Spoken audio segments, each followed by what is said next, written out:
This is the Haulin Assets podcast, where we show you how to start and run your own trucking company. Ever wanted to go out on your own? Follow Chris as he goes through the highs and lows of running on his own authority.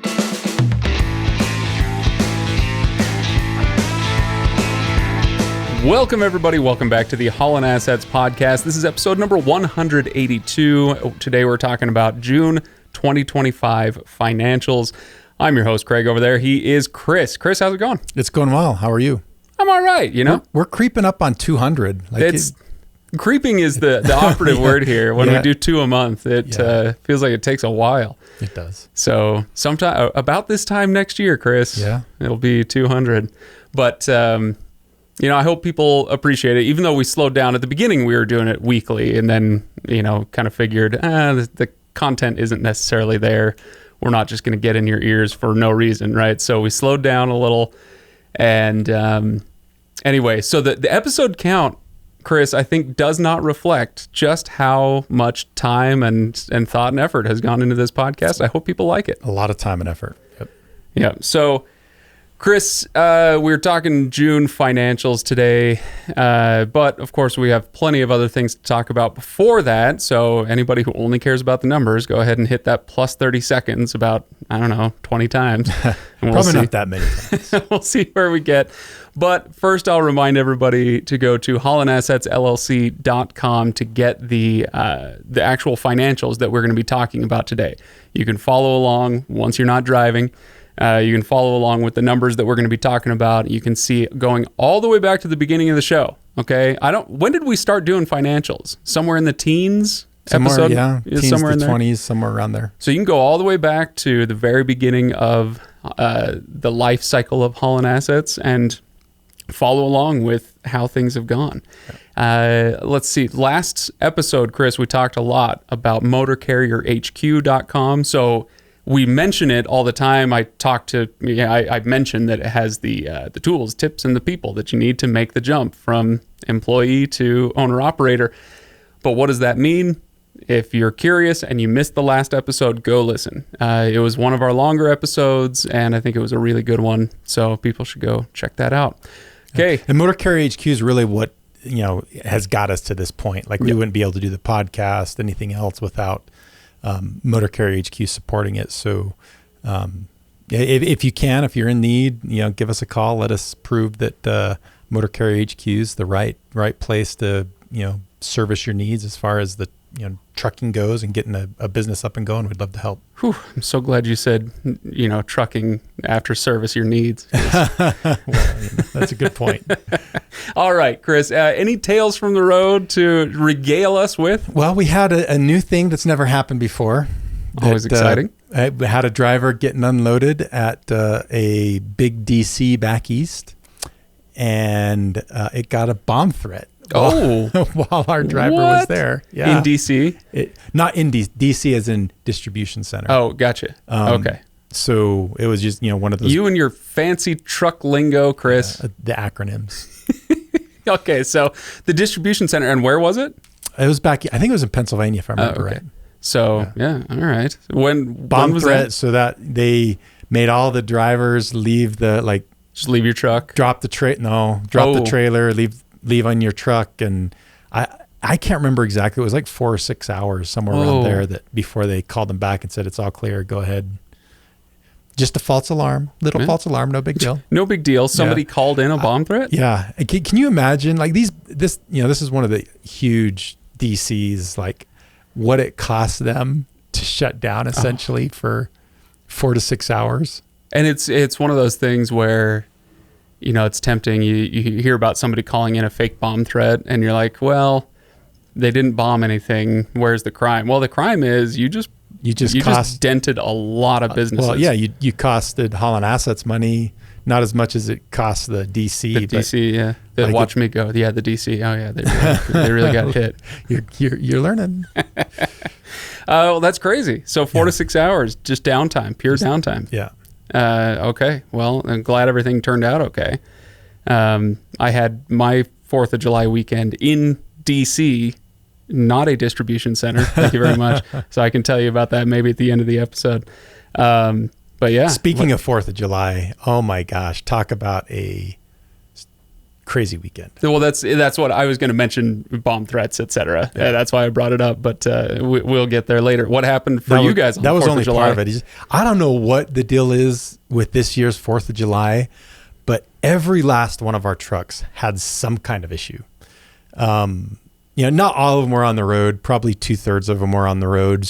But those 2/3 that were on the road, every last one of them had some kind of issue. Everything from loads getting dropped the last minute to a delivery where the product got was it shuffled. Oh, okay. and had to get restacked. And do you think you can find a place that'll do a restack on a 4th of July weekend? No, that's not. So that happening. truck had to sit. It happened on. It actually happened late Thursday. 4th of July this year was on Friday, so the truck had to sit Friday, Saturday, Sunday. No, was it perishable? It was, but reefer's running it. Right. Yeah. Still. Oh, that's brutal. It's brutal. So they had that. It was just one of those weekends that anything that could go wrong, just about everything went wrong. Like, it was just crazy. Well, but that's behind us. Last weekend was quiet. I was just going to say, welcome to the studio where nothing bad ever happens, unless you're one of the demons on my game consoles that I, shoot with a shotgun. Yeah, okay. I play video games, Chris. I'm glad you're getting those. We all have keeping the studio safe. We all have our habits. Yours is the work. Demons in the computer. You like spreadsheets. I like pixelated shotguns. All right, Chris. Anything else you want to fill us in on before we get to our numbers today? Let's get to the numbers. Okay. Well, sorry about your bad weekend, but let's talk about a thoroughly nothing month, right? I peeked at the numbers. I know. I actually know what we're getting into with the profit and or loss. June was an interesting month. Yeah. How so? Well, it had some good things that happened, and it had some not so good things that happened, and the numbers are going to show that. It was just really interesting. This is June. Yeah. Yep. Okay. Well, let's talk total miles run then. This is on 11 trucks. You said there was an issue with every truck, but was every truck up and running this month? Not in June. So we only did 94,128 miles, which is the lowest number of miles we've had in over 2 years since you got the 11th truck. Yeah. Well, no, I think it was actually since we had 9 trucks was the last time we had fewer than 94,000 miles. Brutal. So it was just brutal. There's a lot of things that kind of went on with that. We had 2 drivers that had some medical issues. One of them was one that, I mentioned a couple in May. Well, one of them from May spilled over into June. Then we had another driver with an issue that ended up having to sit for several weeks in June. The truck that we had empty didn't get somebody in it until around the middle to end of June. Whoa. So it just, a lot of different things kind of caused that low number of miles. So yeah, low number of miles is one way. I'd say really, cratering number of miles. That's really 25,000 miles less than it, even like a normal month. But put it in percentage terms, and that's like a third lower than it should be, right? 33%. I put it in percentage terms, and then I give you a fraction.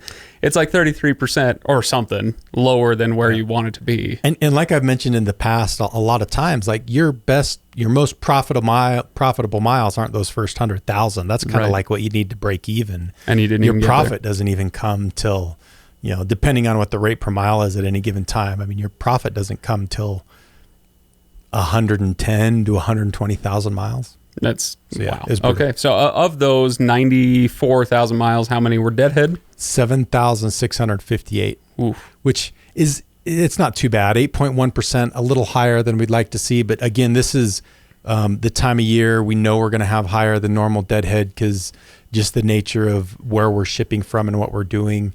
We're kind of able to build it into the pricing. So that number, especially this time of year, does not concern me. Yeah.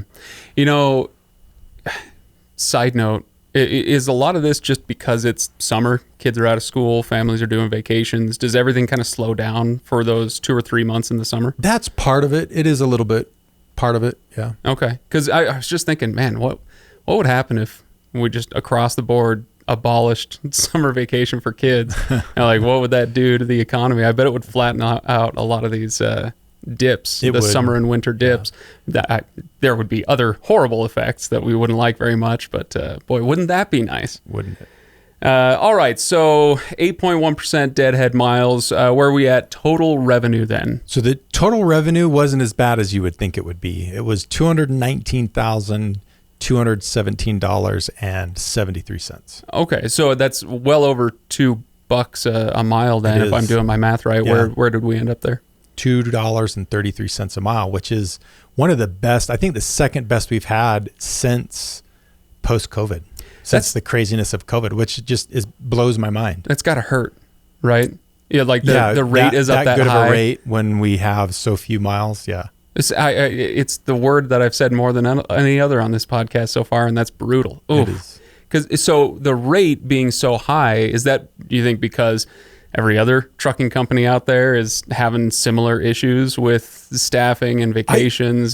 I think so. We've talked a little bit in the last episode or two about, market equilibrium. And the more I'm seeing these things, the more I'm feeling like the market's in equilibrium, meaning that we've got a similar number of trucks on the road to the amount of freight demand that there is out there.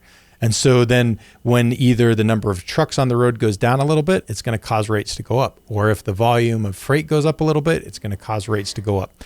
In the last couple of years, we haven't seen those normal increases when that happens because the market's just kind of been able to absorb it because it was so far over capacity. But now the market doesn't seem like it's able to absorb it. And so we're starting to finally see pressures on rates when, either the demand increases or the supply of trucks goes down, which is a good sign. Like I'm feeling more optimistic than I have in a while that the market is really kind of starting to turn. It's going to be a slow turn. It's like a big ship. It's not going to just flip overnight unless some other pressure in the economy happens, which is always a possibility. But it really feels like it's turning. Okay, well, something to look forward to then. Yeah. Got to get through the dog days of summer, and then hopefully, once we hit Labor Day or even a little before that, hopefully things will pick up again. It's making me more optimistic about fourth quarter. Like we're going to feel a true rate increase for the fourth quarter like we haven't seen in a couple of years. So are you saying, if I go back a little bit to what you were saying just a moment ago, is that because we have the quote unquote right number of trucks out on the road so that when freight demand increases this winter, so should the rates? So should the rates, exactly. Okay. All right, well, yeah, like I say, something to look forward to. All right, so the rate per mile, $233, the total revenue, $219 and change. See, I don't have to do the dollars and cents like you, Chris. All right, so profit or loss, where did we end up this month? $152.17. So say that one more time. Is that a green or a red number? It's a green number.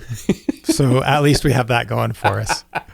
But for a family of 6 like I have, maybe I can take everybody out to dinner. Not a super fancy place. These days. An okay dinner. You're going to Red Robin at the best. Yeah, right? we could probably afford a Red Robin based on that.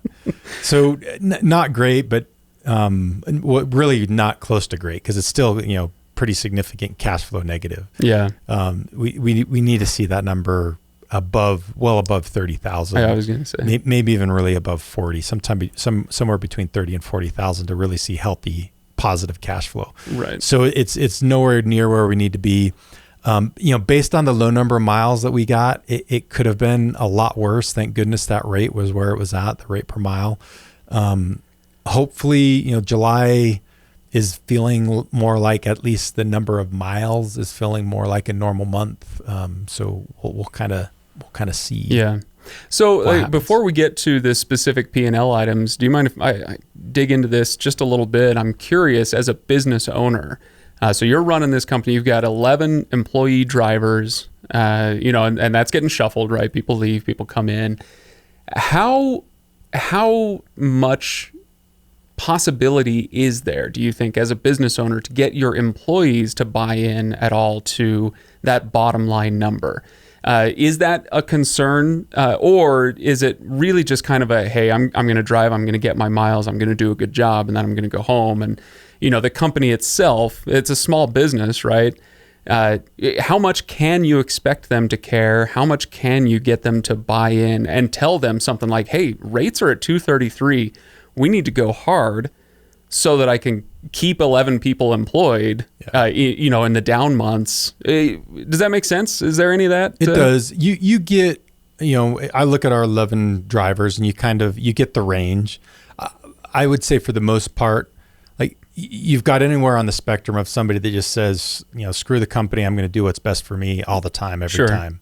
I don't feel like we've got any drivers that are like that. But you do have drivers that are closer to that than to, hey, I'm gonna try to treat the company well and do what I can to contribute. We've got a lot more drivers that are up on that end of the spectrum. Mm-hmm. So we try to be honest with them, and let them know what's going on. I mean, obviously, any one of our drivers can listen to this podcast and see what's going on. And some do, some don't. I was going to say, I assume they all do. You should. All 11, you should be. They should. And a lot of them do a great job. A lot of them really try to put the company first. And it needs to be, I'm a big fan of win-win situations. Like Haulin Assets needs to be good for our drivers, and our drivers need to be good for Haulin Assets. And if we can kind of create that, win-win, any relationship's never going to be perfect. Right. We do things that annoy our drivers do things sometimes that annoy us, but overall we try to work well with each other. And I think we, for the most part, do a good job with that. So we really look for that win-win, like try to keep a good balance between, what's best for the company versus what's best for the driver. Yeah, I like that. Cool. All right, Chris, digging into the profit and loss statement, which again, people can go check out at haulinassetsllc.com. Chris, the revenue was bad. Why? Revenue was bad because of the low number of miles. Yeah. It's that simple. We've kind of beaten that horse at this point, but that's really what it boiled down to. It wasn't really market that caused this bad month. It was internal factors to Haulin Assets that not things that are going to be ongoing, but it was in a lot of ways a tough month. We had a lot of things kind of go wrong internally, and work through those and try to do better next month. Okay. All right. Well, let's get into some of the normal highlights then. We talk about fuel often. There was a time, it must have been about 2 years ago, it was creeping up to around 40%.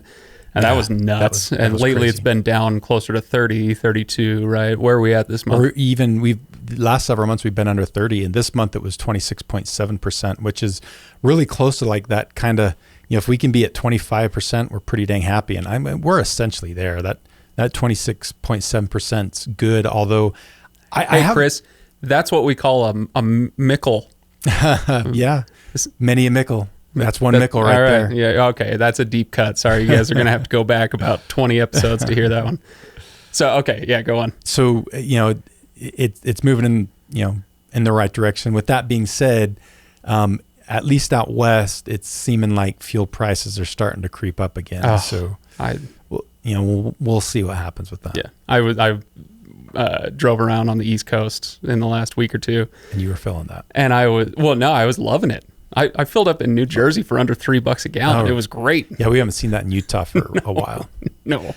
Which, whatever. Okay, repairs and maintenance is the other big one. And you warned me last month, Chris, that it was going to suck, that June's numbers were going to suck. Did that prophecy come true? It absolutely did. I think I haven't tracked maintenance and repairs on a monthly basis like I do some of our other expenses, where I just kind of track it on a spreadsheet, and I can go really, really easily compare one month to the next. I haven't been doing that with repairs and maintenance, but my gut tells me this is probably a record.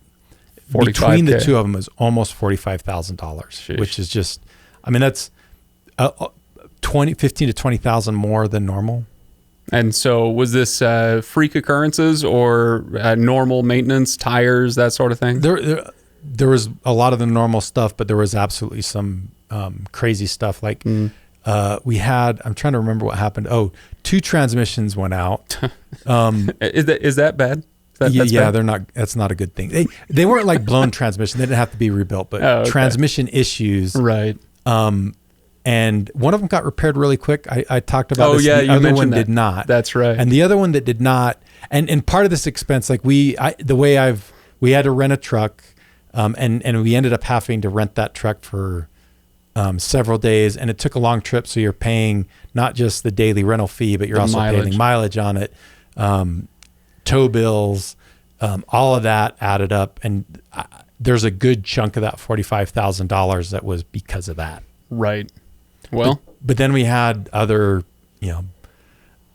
the normal stuff and just some spikes, nothing super big, but just a lot of little things that kind of added up to make that $45,000 number. sure. Well, I guess we'll try to put that number in the rear view and hope. I mean, it's something that has really caught my attention over the last few years.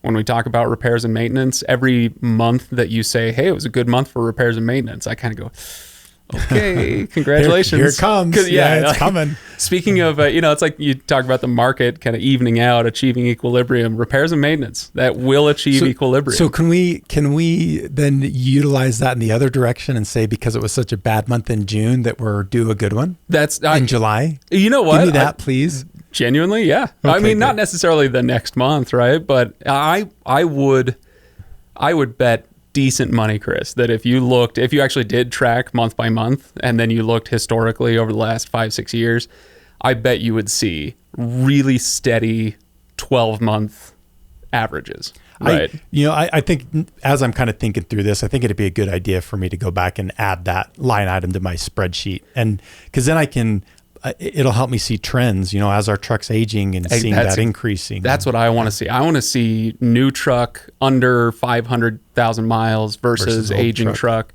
Yeah, that's what I'd like to see. All right, Chris, anything else you want to pull out from the P&L and that's it. Highlight? Okay. Everything else was pretty bland. Pretty bland. It was a simple, albeit way too exciting month. It was simple financially and way too exciting otherwise. There you go. All right. Well, Chris, short episode, so I guess I'll tell you a little story or two, but we'll do that after the little closing music. So thanks, everybody, for listening. Don't forget HaulinAssetsLLC.com and MotorCarrierHQ.com. And I neglected to mention HaulinAssetsAcademy.com for the online courses. Go check them out. Genuinely, go check them out. They're really cool. And we've got some new pricing on those, too. So yeah. Care to share? I don't have the numbers off the top of my head, but we're giving some pretty significant discounts. Okay, well then definitely HaulinAssetsAcademy.com.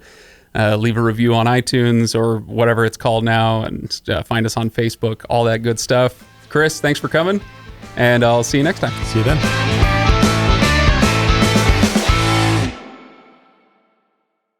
So, Chris, I mentioned I got to go driving on the East Coast. I think I mentioned it in the last episode that I was taking my kid on a baseball tour. Yeah. Yeah? So check this out. How's this for a good day? All right. I'm going to rewind to 4 years ago. It was my kid's 8th birthday. And my dad and I and he, so the three of us, road tripped up to Seattle from Salt Lake. Because the Mariners are your team. They're my team. Yep. Yeah. I'm a Mariner for life.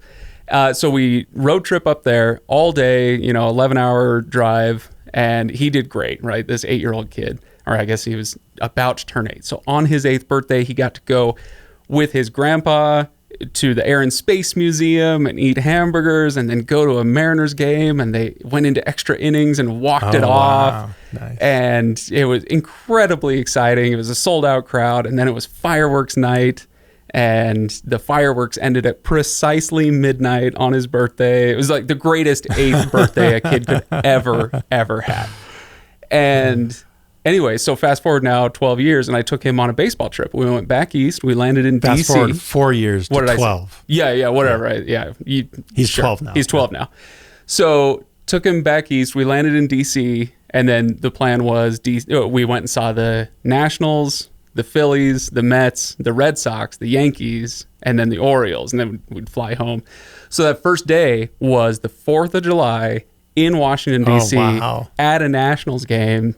And it was a day game, and it was lovely.